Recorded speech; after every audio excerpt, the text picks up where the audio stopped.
ကိုပိုင်ဝင်ငွေနဲ့ကိုရက်တည်နိုင်အောင်ကြိုးစားပါကိုဝင်ငွေအတွက်ကိုလုပ်နေတဲ့အလုပ်ကဘာလို့ပဲဖြစ်နေပါစေရှက်စရာမလိုပါဘူးရိုးသားတဲ့အလုပ်နဲ့ဘယ်သူမှမထိခိုက်ဖို့ပဲလိုတာပါ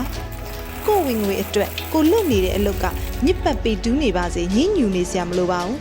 ဖြူစင်တဲ့အလုပ်နဲ့သူတစ်ပါးကိုမထိခိုက်ဖို့ပဲလိုတာပါကိုရဲ့ဝင်ငွေနည်းသည်ဖြစ်စေများသည်ဖြစ်စေကိုမှဝင်ငွေရှိတဲ့အခါကိုကိုပိုပြီးယုံကြည်မှုရှိလာစေပါတယ်ပိုစူးစမ်းခြင်းစိတ်လည်းတန်မာလာစေပါတယ်အတွေးအမြင်အတွေ့အကြုံလည်းပိုရပါတယ်အခက်ခဲကိုလည်းပိုရင်ဆိုင်လာရလို့ပိုပြီးရင့်ကျက်လာစေပါတယ်အသုံးဆောင်အစားအသောက်တွေကိုဈေးပေါ်ပေါ်ဈေးကြီးကြီးကိုငွေနဲ့ကိုသုံးရရင်ပိုလွတ်လပ်တယ်လို့ခံစားရတယ်လေကိုလည်းပိုပြီးစိတ်ကျေနပ်မှုရစေပါတယ်ကိုနိုင်တဲ့လောက်နဲ့လှူဒန်းရတဲ့အခါကိုရဲ့ချွေးနှင်းစာနဲ့ရှာထားတဲ့ငွေလေးတွေကိုလှူဒန်းရတာဖြစ်တဲ့အတွက်ပိုပြီးကျေနပ်ပီတိဖြစ်ရပါတယ်ဒီငွေလေးတွေနဲ့မိဘကိုထောက်ပံ့ပေးနိုင်တဲ့အခါတစ်ခုခုဖြည့်ဆည်းပေးနိုင်တဲ့အခါကြရင်လေဘယ်သူမှမသိပဲကိုစိတ်ထဲမှာကြိတ်ပြီးဂုဏ်ယူခေါင်းမော့ရင်ကော့ပြီးကျေနပ်ပီတိဖြစ်နေကြရတယ်မဟုတ်လား